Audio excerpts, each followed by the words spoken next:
श्री स्वामी समर्थ. जय गजानन माऊली. हा व्हिडिओ तुमच्याकडे आला आहे.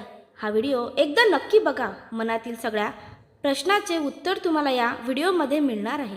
एखाद्याच्या आयुष्याची वाट लावून हसत्या खेळत्या जीवनात विघ्न आणून ज्या लोकांना आनंद मिळतो ना, लक्षात ठेवा, नियतीचा फेरा सगळीकडेच फिरतो. पाप पुण्याचा हिशोब हा होतोच. प्रत्येकाच्या वयाप्रमाणे आदर केलाच पाहिजे, मान दिला पाहिजे. बोलताना शब्दांना जपून वापर केला पाहिजे. शब्द दुवा आहे, शब्द दवा आहे, शब्द दावा आहे, शब्द माणुसकीचा ठेवा आहे. माणसाला सुंदर दिसण्यासाठी सुंदर असणं महत्त्वाचं नसतं, तर महत्त्वाचं असतं ते सुंदर तितकंच निरागस मन, आणि त्यावर जर निर्मळ हास्य असेल तर जगात त्यापेक्षा सुंदर व्यक्ती कोणीच दिसू शकत नाही. श्री स्वामी समर्थ. दुःख कोणाला नाही आहे? श्रीरामालाही वनवास भोगावा लागला, सीतेला पण अग्निपरीक्षा द्यावी लागली. त्यांच्यापुढे तुम्ही आम्ही आहेतही कोण? जसं धुक्यामागे सुंदर निसर्ग असतो, तसंच दुःखामागेही सुख असतं. ते दिसायला थोडा उशीर लागतो, एवढंच, पण उशिरा मिळतो. उशिरा मिळालेलं फळ नेहमीच गोड असतं, हे लक्षात ठेवा.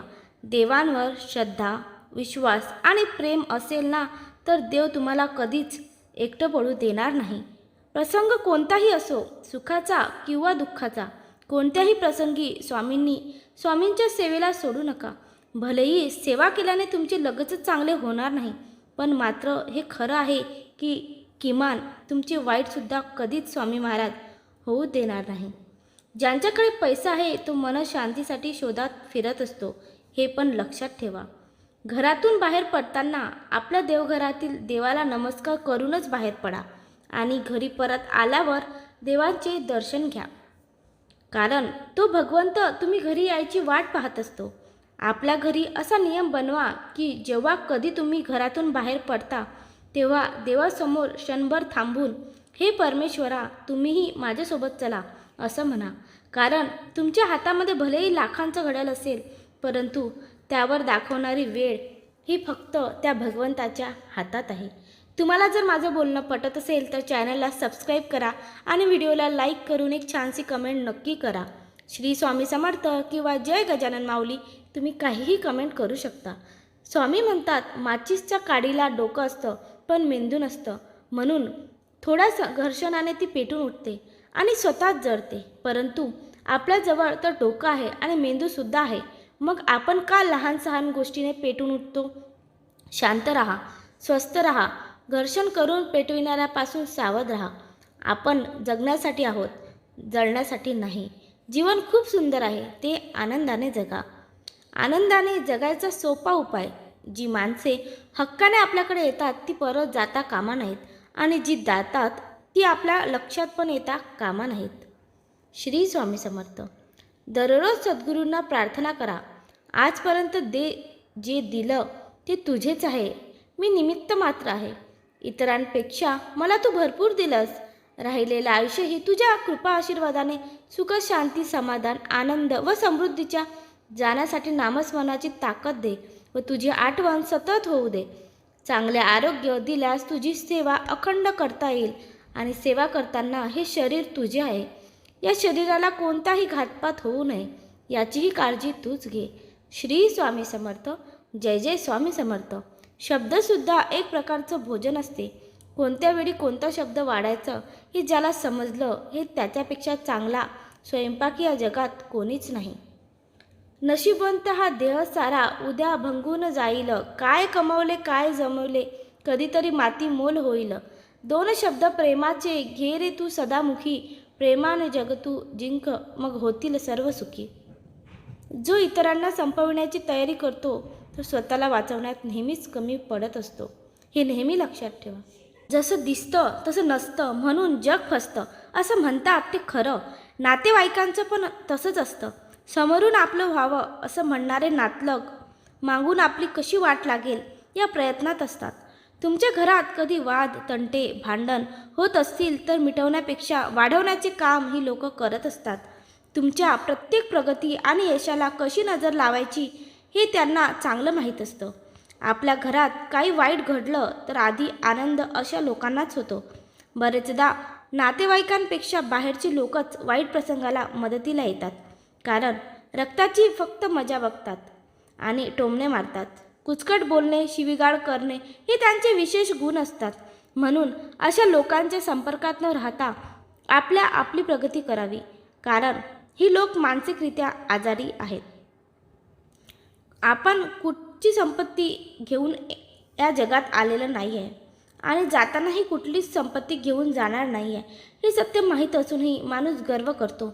पैसा, पद, प्रतिष्ठा या सगळ्या गोष्टी तात्पुरत्या आहेत, पण त्यांचा अहंकार मात्र कायमचा धाव घेतो. इतकी द्वेष भावना मनात साठवून माणूस स्वतःचंच आयुष्य जड करून घेतो. मीपणा वाढला की नातं कमी होतं आणि माणूस एकटा पडतो. आपल्यापेक्षा कोणी मोठं झालं की जळणं आणि कोणी पडताना दिसलं की आनंद मानणं ही माणुसकी गरिबी आहे. आयुष्य थोडकंच आहे, पण आपण ते द्वेषात घालवतो. ज्याने नम्रता ठेवली त्याचं आयुष्य हलकं राहतं. गर्व माणसाला वर नेतो असं वाटतं, पण तो आतून पोकळ करतो. आपले काहीच शाश्वत नाही समजलं की वागणं आपोआप बदलतं. माणूस म्हणून ओळख ठेवली तसं आठवण राहते, नाहीतर नावही विसरत जातं. शेवटी उरतात ती कर्म आणि दिलेली वागणूक. म्हणून इतका मीपणा नको माणसाला. थोडं माणुसकी पण ठेवा, हेच खरी श्रीमंती आहे. नाते तुटायचं मूळ कारण मोठे वाद नसून हळूहळू वाढत गेलेले दुर्लक्ष असतं. एकमेकांना टाळणं ही सुरुवात असते आणि अहंकार त्याला खतपाणी घालत असतो. कारण मिळालं की माणसं बोलणं हळूहळू कमी करायला लागतात. गरज संपली की माणसं बोलण्याची पद्धतच बदलून जाते. सुरुवातीला वेळ नाही असं सांगतात, नंतर सवय बदलल्याचे कारण देतात. त्या शांततेत शब्द नसतात, पण अर्थ खूप खोल असतो. तेव्हा समजून जायचं असतं की आपली गरज आता उरलेली नाही. जबरदस्तीने नाते धरून ठेवणं हे स्वतःलाच थकवणारं असतं. ज्याला तुमची गरज आहे तो कारण शोधत नाही तर मार्ग काढतो. संवाद कमी झाला की आत्मसन्मान जपणं जास्त महत्त्वाचं ठरतं. प्रत्येक गप्पेची भीक मागण्यापेक्षा शांतपणे मागे हटणं शहाणपणाचं असतं. गरज असेल तर माणूस स्वतःहून परत येतो, नसेल तर त्याच्या अनुपस्थितीतही आयुष्य चालतंच. नात्यांची खरी परीक्षा सोयीच्या नव्हे तर अडचणीच्या काळातच होते. म्हणूनच शांततेतून मिळणारा संकेत समजून घेणं हे परिपक्वतेचं लक्षण आहे. समस्या कोणतीही असू दे, तार्किकदृष्ट्या जरी तिचे समाधान दिसत नसेल तरीही जिथे तर्क संपतो तिथे अतर्क अवधूत स्वामीरायांची सत्ता सुरू होते. ही समज ठेवून आपल्याला अतिशय श्रद्धेने आपले प्रयत्न प्रामाणिकपणे करत राहायचे आहे. बघा, निश्चितच समस्या सुटते आणि आपले मन स्वामींच्या प्रती धन्यवादाने आतुर होते. हे स्वामीराया, आपले जीवन तूच चालवतो, आमचे जीवन तूच चालवतोस, समस्या तूच देतोस, त्यातून तूच आम्हाला शिकवतोस, आमचा विकास करतोस आणि तूच समस्या दूर करतोस. हे माऊली, तुझ्या या कृपेसाठी अनंत कोटी धन्यवाद. असेच आम्हा बालकांवर प्रेम करा आणि तुमच्या चरणाजवळ ठेवा. कारण तू सोडून आम्हाला दुसरं आहे तरी कोण? हा संसार स्वामींचा खेळ आहे. ह्यात प्रत्येक व्यक्ती एक विशिष्ट पात्र निभावत आहे आणि प्रत्येक पात्राचे एक ध्येय आहे. हे ध्येय साध्य करत असताना आपल्यावर सतत कृपा होत असते. पद, प्रतिष्ठा, पैसा, ज्ञान आदी आपल्या जीवनात येत असते, पण कधीकधी आपले मन ह्यातच अडकून जाते, अहंकारी बनते आणि आपल्याला आपल्या मूळ ध्येयाचा विसर पडतो. जेव्हा जेव्हा विसर पडेल तेव्हा तेव्हा वरील स्वामींची वाणीचे स्मरण करायचे आहे आणि आपल्या मूळ ध्येयाच्या दिशेने कार्य करायचे आहे. तुम्हाला जर आजचा व्हिडिओ आवडला असेल तर चॅनलला नक्की सबस्क्राईब करा आणि व्हिडिओला एक लाईक करा. मी स्वामींच्या चरणी प्रार्थना करते, जो कोणी हा व्हिडिओ बघेल त्याच्या आयुष्यातील सगळे दुःख संपून जावं.